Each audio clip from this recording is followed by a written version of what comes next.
Es la presidenta de la Comisión Federal de Competencia Económica. Hanna, ¿cómo estás? Muy buenas noches. Hola, Mari Carmen, muy buenas noches. Oye, Hanna, cuéntanos, hoy sacan ustedes estas recomendaciones, lineamientos para lo que va a ser pues la nueva apertura del mercado de gasolinas y diésel, ya la liberación de precios a partir del 2018, pero ya las nuevas gasolineras con nuevas marcas ya están hoy, aunque todas tienen todavía gasolina de Pemex, ya se abrió la importación. Cuéntanos un poco sobre estas propuestas que hicieron hoy. Claro que sí, Mari Carmen. Mira, son 25 propuestas. Básicamente yo las dividiría en 4. Algunas de ellas tienen que ver con los precios y tarifas que hasta el momento son regulados en el sector, que podrían dar señales hacia adelante de los comportamientos de precios una vez que se liberalicen los precios de gasolina y diésel de venta al público 2018. Otras recomendaciones que tienen que ver con logística y infraestructura que existe en el país y que hace falta. Otro tema que tiene que ver con la calidad de las gasolinas para que se puedan importar gasolinas de fuera. Recordemos que el 50% de las gasolinas que consumimos los mexicanos se importan. Y finalmente, regulaciones que se tienen que, desde nuestra perspectiva, llevar a cabo en este año y medio para que exista la máxima probabilidad de que haya más estaciones de servicio en el país.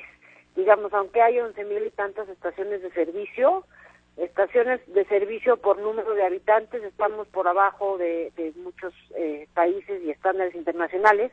Eso lo que nos dice es que hay espacio para nuevas estaciones de servicio y las regulaciones, en la medida de lo posible, deben de permitir este acceso. Alejandra, ¿cómo estás? Muy buenas noches. Te saluda Marco Antonio Mares. ¿Cómo estás? Hola, Marco. Muy buenas noches. ¿Cómo estás?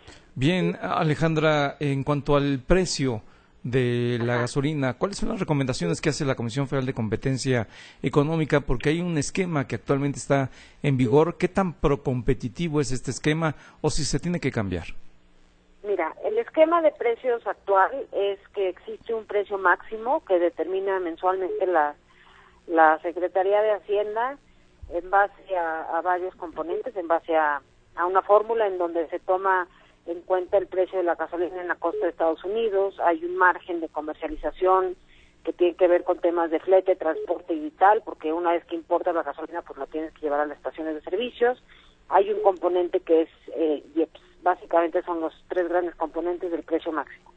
Y ese precio máximo puede fluctuar en una banda. Y esa banda se determinó en base al precio de la gasolina en diciembre de 2015 y el precio puede irse 3% arriba y 3% abajo.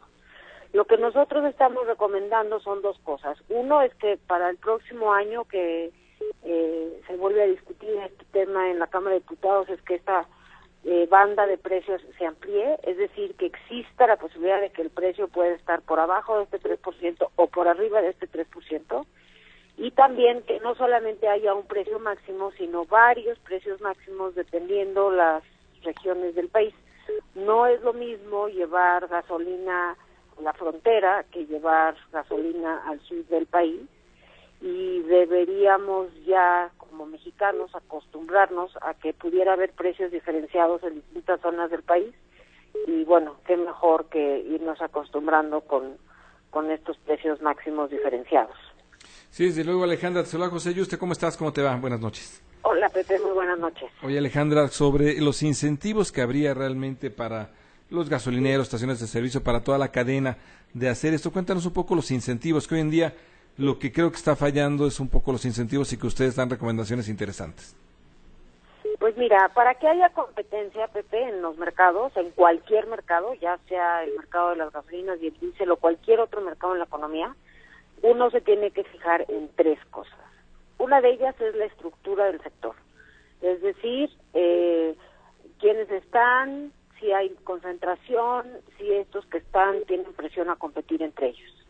Otro tema tiene que ver con las regulaciones y las reglas del juego que fomentan o inhiben la competencia.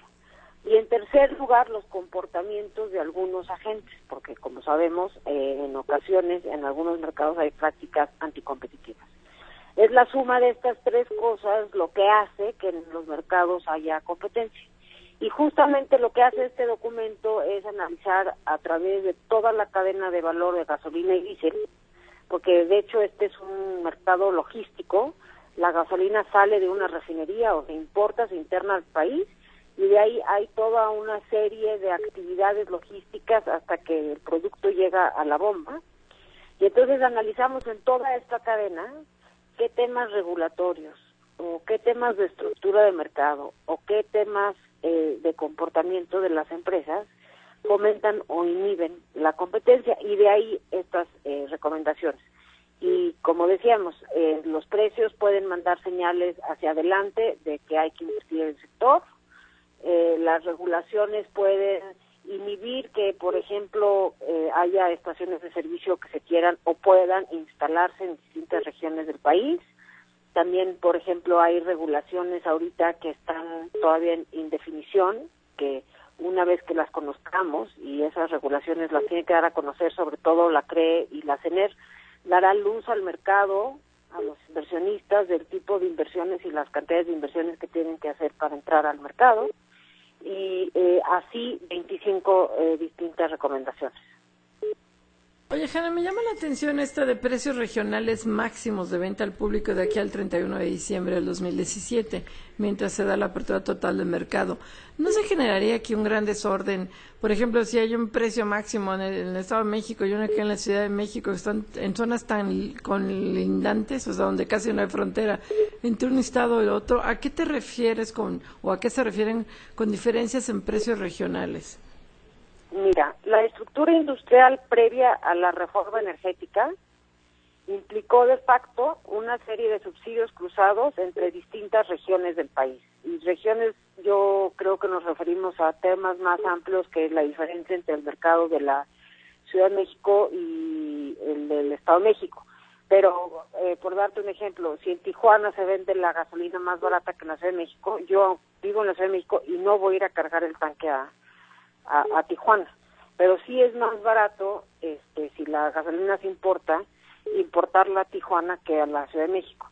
Entonces, digamos, lo que hasta el momento ha pasado con este precio único es que estas distintas realidades logísticas del país de alguna manera estaban escondidas, y cuando se libere el mercado, estas diferencias logísticas se van a develar, y vamos a saber que en ciertas regiones del país es más costosa la gasolina simplemente porque es más costoso llevarla a esos lugares.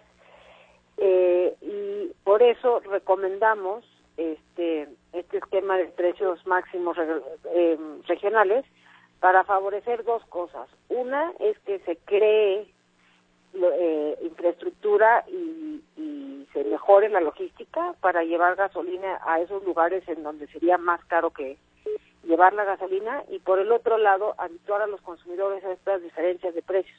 O sea, lo que mencionas tú, Mari Carmen, como riesgo es algo que va a pasar. El mercado se va a liberar y va a haber precios diferenciados en distintas regiones del país. Así funciona el mercado.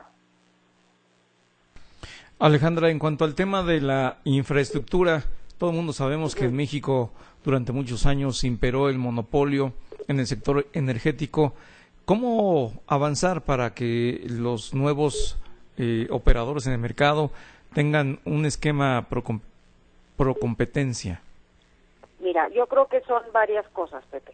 Por un lado, lo que la ley de hidrocarburos menciona es que Pemex tiene que poner a disposición de terceros, obviamente a cambio de una contraprestación, toda su infraestructura relacionada con ductos y terminales de almacenamiento. Y ya hay regulación de la CRE sobre cómo se debe de poner a disposición de terceros esa infraestructura. Hay un tema pendiente que me parece fundamental y es una de las recomendaciones que hacemos, que es probable que para algunos ductos y para algunas terminales de almacenamiento haya más demanda de capacidad de uso, ya sea de los ductos o para almacenar gasolina, que la capacidad real que tiene Pemex para ofrecer. Ya ahorita en la práctica, la mitad de los ductos que tiene Pemex y una parte, 40% de los ductos y terminales que tiene Pemex ya están saturados. Entonces, aunque Pemex tenga que compartir, es muy probable que haya más demanda de capacidad que oferta. Y entonces, ¿cómo o a quién se le va a dar ese espacio que sobra? Y de ahí lo que decimos es que tiene que haber algún tipo de mecanismo competitivo, por ejemplo, una subasta, para asignarle a terceros esa capacidad que está disponible de Pemex.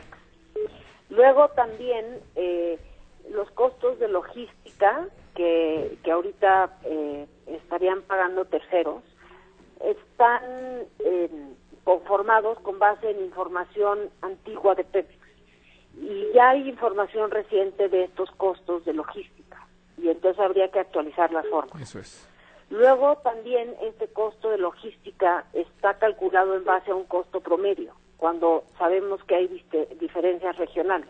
Alejandra, nos va a agarrar la guillotina, disculpa que tengamos que interrumpir, Alejandra. La verdad es que buenas recomendaciones las que hace hoy la Comisión Federal de Competencia Económica para esta apertura, tanto en gasolina como en diésel. Muchas gracias, Alejandra. Gracias, Alejandra. A ustedes, muy buenas noches. Buenas noches. Vamos.